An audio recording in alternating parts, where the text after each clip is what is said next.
All right, hello everybody. Today we are going to be talking about AUT. Now, I'm a bit of an AUT apologist myself. Hopefully I will be fair and unbiased, but at the same time, I do kind of want to reinforce my own perspective. I think a lot of the criticism thrown at AUT so far has been somewhat unsubstantiated. It's felt sort of flawed in logic, and I kind of want to talk about what criticism is actually valid against AUT and what isn't, and also talk about Gojo and Yuta because I think they're actually really fun. Just like, give them a chance, right? But let's go ahead and get into it. Um, Now, the first thing I want to talk about is that AUT has definitely changed a lot. We got stats, we got levels, we got ascendants, we got that whole sort of thing. But I think at the end of the day, there's a sort of underlying sentiment that I don't necessarily agree with, but it really exists in any community, right? Which is that AUT has gotten a lot worse. Negativity biased is real. I feel like we don't recognize that a lot of the time, right? But I kind of want to start to dissuade a little bit of that today because I think AUT is actually kind of cool. So yeah, let's get into it. So the first thing I want to talk about are Gojo and Yuta. I guess the second thing, right? They had a pretty good reception, generally speaking, but I kind of want to talk about what makes them work, what makes them don't, and kind of why they're different than a lot of the other stuff that other Roblox games have been throwing at us, right? Now, the first thing, first character, Gojo. Gojo has 10 moves, and 6 of those 10 moves have variations called 6 eyes. So when you turn on the 6 eyes mode, you can use those alternate moves, kind of giving them more special properties. Now, I think the main thing to mention is that they cost more meter, but they're not necessarily better. They don't do more damage, they just apply different properties to kind of just let Gojo have more to work with. Now, I want to go ahead and show some quick examples along with some kind of cool animations. The first one we have is Blast, which shoots much more forward. Doesn't hit behind you, but doesn't require a charge time, even though the fully charged version does more damage. And also, I believe it's like, I don't know, it's really far. Okay, we'll just say that. It goes really far. Just trust me on that one, right? But it costs 25 more meter, which is you're going to see ring true for basically every move that we show here. Now, the next one we have is Red Push versus Red Force. Force lets you teleport behind the opponent, and you get super armor on wind up. Now, I think this is a very good showcase of Force not really being that good. Push doesn't cost any meter. And it lets you build a meter, even if your opponent blocks. And if you're playing PvE, then it does chip AoE damage, which is absolutely nuts. You're getting, I think, on multiple occasions, basically every single time that I use it, actually, against a horde of enemies, I will get full meter out of it, right? Which is nuts, because I can just pop a hollow purple, and then, like, boom, they're all dead, right? With Force, it's different, right? It's more so for avoiding bigger enemy attacks, and also having that nice super armor on wind up. Right, now last example here, we have Twofold Kick versus Gleaming Eyes. Gleaming Eyes is very similar, lets you teleport to the opponent. You don't get super armor on wind up, you don't block break anymore, but there is value in being able to teleport to the opponent, do a quick little attack, and I think you can combo extend off of it if you use Blue Pool, but not very good in PvE, right? Now I think the main thing, if you haven't got like the whole message that I've been trying to send to you this entire time, Gojo has a lot of moves, which makes him very versatile, right? He has 16 moves if you include the variations, and if you use every single move that has a variation, that means that you have 13 moves to work with. That's really good. But I think the main thing to bring up is that Gojo's moves aren't that good. They're mid. They're super fucking mid. Even if they cost more meter, they're like just okay. And I think that's important to bring up because I think people are kind of blowing it out of proportion when they're like, oh, Gojo's broken or whatever. It's like, no, not really. Like, he just has a niche. And I think he fills that niche very well. And the niche is being able to do a lot of stuff, right? Now, the next character I want to talk about is Yuta. More specifically, Yuta and Rika, right? Rika has 5 moves, Yuta has 10, for a total of 15 moves, which I think is the most amount of moves we have for any character, which I think is cool. Now, the big thing, the main reason I separate these two characters is because Rika can attack during Yuta's abilities. There is I think 2 exceptions. Either that big pink laser thing, we call it sacrificial love, you call it big purple beam, right? Or pink beam, sorry. And then there is a random move called strike. You can't use that during Yuta's abilities. I don't know why. Don't fucking ask me. But the big thing is that they can attack together, which kind of gives them a very interesting dynamic. Now, first I want to talk about Rika. Yuta is actionable during any of Rika's attacks. He can M1, he can use abilities, he can use it whatever the fuck he wants.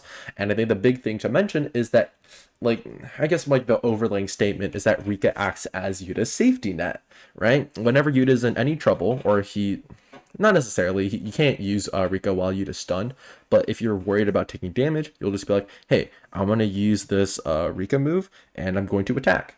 If the opponent tries to attack me back, they get hit. If they block, they don't get hit, but I don't get hit, right? Because all of Rika's moves are blockable. Now, if they have a counter, that's where things get a bit iffy. If I remember correctly, they have people have iframes during counters, so Rika just being able to attack whenever, even if Yuta is stunned, doesn't really mean anything. But I think it's important to bring up because Rika sort of acts as a very interesting foil to Yuta.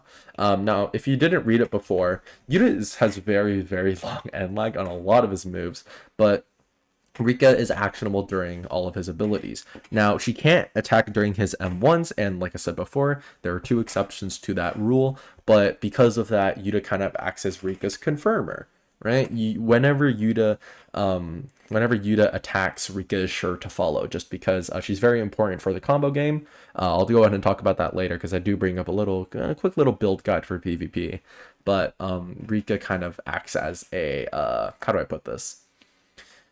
I guess I'd just bring up, I'll just say it like this. Yuta has 1 combo extender. It's really funny, but because Yuta only has 1 combo extender, Rika kind of has to sort of just kind of like help inch towards the enemy having 0 HP. He has 1 combo extender and everything else ragdolls, but Rika can hit ragdolled opponents, so that's kind of where that dynamic kind of shows up again. Now I kind of want to show the differences between Yuta and Gojo. I know we already talked about it a little bit, but the main thing obviously is that Yuta works in tandem with Rika, right? Just a quick little animation. I spent way too much time on that.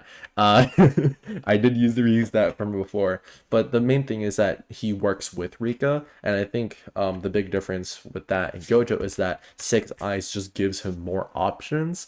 It's not like 6 Eye Gojo pops out of fucking nowhere like a stand and just like helps him beat up the opponent, right? So I think that was just an important thing to mention, because I think these 2 new characters, they can be a bit confusing sometimes. So I think it's cool that they sort of try to separate the 2 in terms of how they work and their playstyle and whatnot. It's really interesting to see. Now, this is where things get a bit controversial. I want to talk about the actual like controversial topics instead of like, you know, dick riding AUT because they have cool characters. When it comes to criticism being sort of unsubstantiated or being misleading, I think the biggest offender of this, interestingly enough, is Eclipse. Now, Eclipse is cool. I like him. He's great, right? I'm more so talking about his AUT video in particular. I just want to put that out there because, no, this is not a judgment of his character. I'll talk about it later, all right?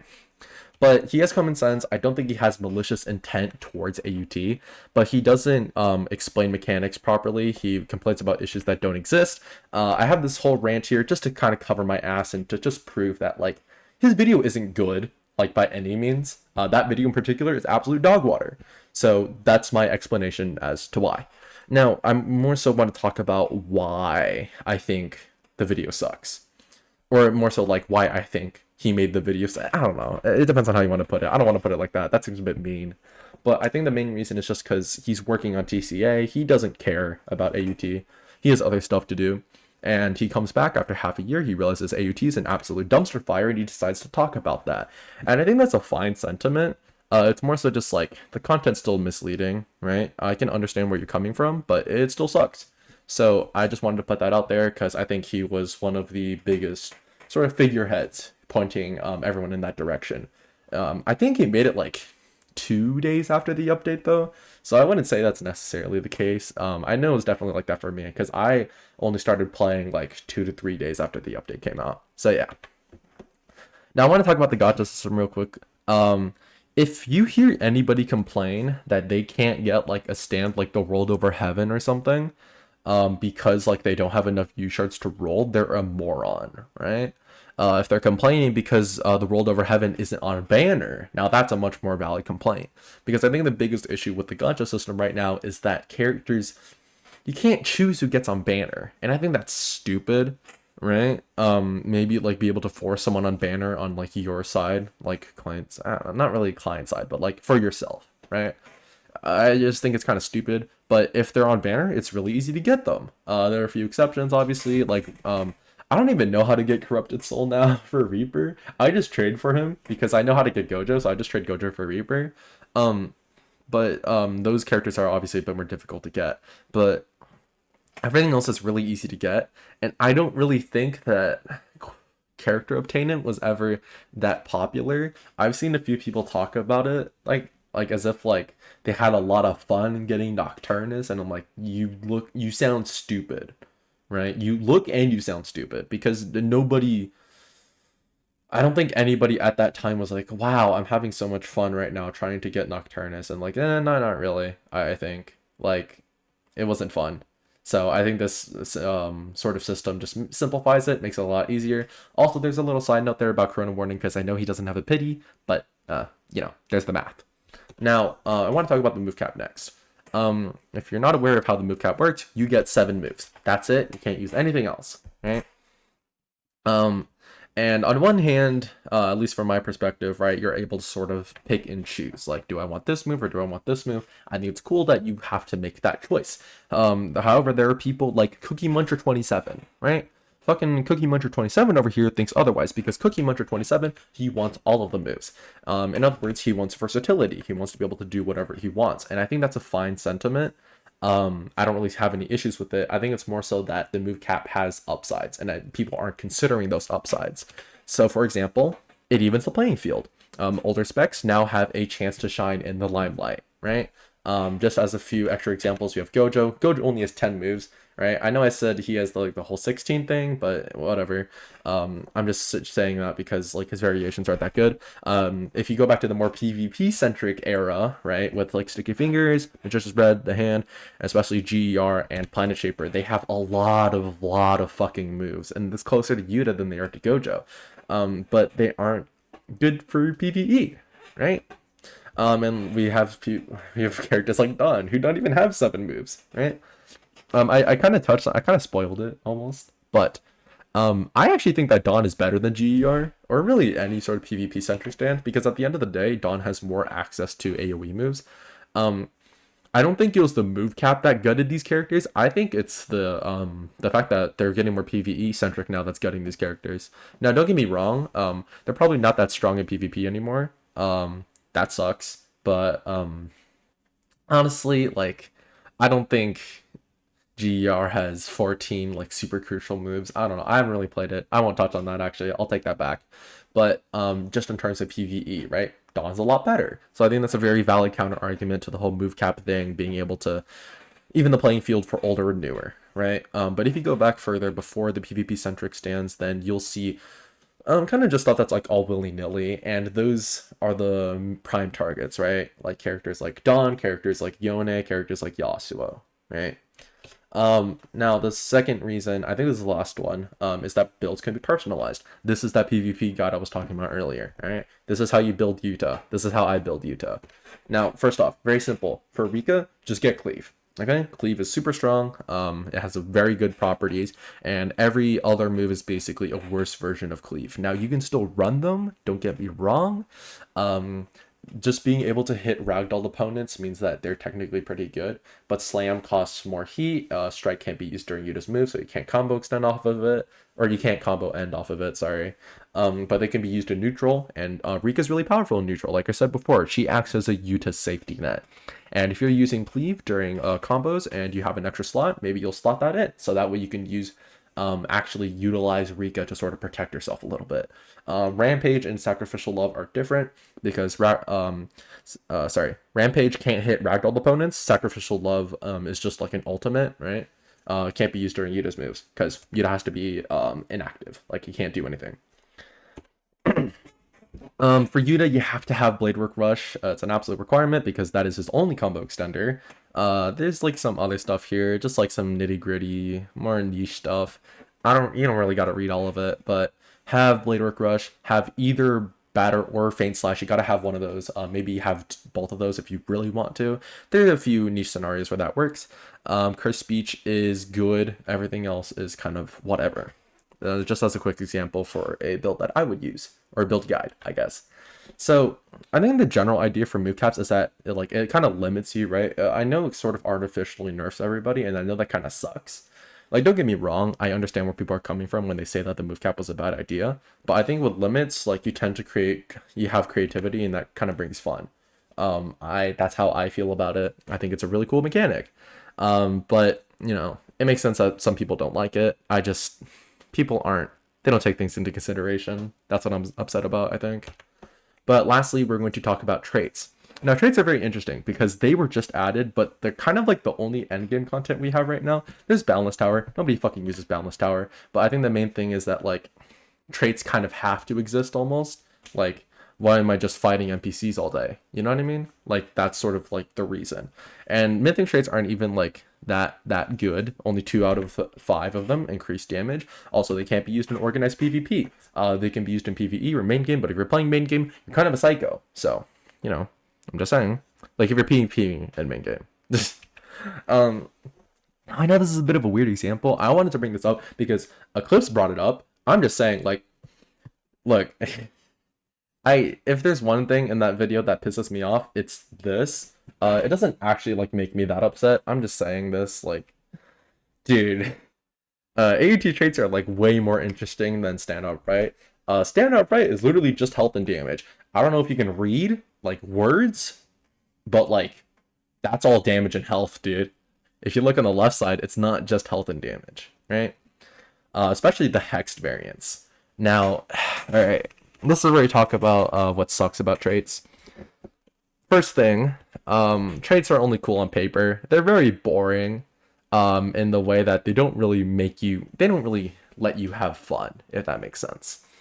So this is an example that I have. Hex, just so you guys know, Hex is an alternate version of a trait. Gives you upsides and downsides, and it's like way more rare than anything else, right? So this is the Psychotic trait, which is a Hex version of Spiritual, which is a mythic trait, right? So I think it's pretty cool. It lets you teleport to the opponent on your first M1 if you have any meter set up, so that way you can't engage with the teleport, but it's cool, right? But the problem is Psychotic will sometimes invert your movement keybinds if you have no meter. Like, I don't know why that's a thing. Now, don't get me wrong, right? There are a few things. First off, it also inverts your contrast. I just want to put that out there. But, like, you just hit them with, like, a red. You build some meter, and then you're good to go. But, like, why? Why is that there? If it's not that big of a deal, then why have it as a downside? And if it is a big deal, then why are we adding downsides that just limit the player's agency? Like, that's not fun, right? And the second thing is the trait grind. Holy shit, this is so fucking boring. This is the 5-step tutorial. If you want to learn how to get good traits, this is how you do it, right? Go through Balance Tower, get the levels, get those trait hands, hope you get something good, get more U coins so you can descend, and then just do it all over again, right? And I think the crazy thing, if you don't know how ascensions work, as you get more ascensions, you get a higher chance of getting specific rarities of traits. I believe you unlock legendary traits at Ascension 5 and then mythics at 10. But after that, it just increases your chances. And the thing is, like, players will hate this the most right now because they don't have that many ascensions. U coins and U shards are much easier to get now. Boundless Tower makes everything way easier to get now. It's just, like, way more convenient. And I'll just end it off there. But before we do, I just want to say this: like, AUT has been fun for me. It doesn't have to be fun for you. It doesn't have to be good necessarily. It just has to be fun, right? And I think while there have been a lot of things here that have been overanalyzing, a lot of stuff here that may not ring true for a lot of people, I kind of want you to just have this takeaway. This is not like the worst era of Roblox, right? This is just an era of Roblox. And I think the more pessimistic you get about it, the worse things will get inherently, just because negativity biased. You'll see what you want to see, right? So see good in the platform, and eventually you'll be able to sort of be able to see the good in the platform, even if there's a lot of gunk going on right now. And I kind of want to just leave it off there because, yeah, I don't know. That's about it though. So, hope you guys have a good day. Thanks for listening.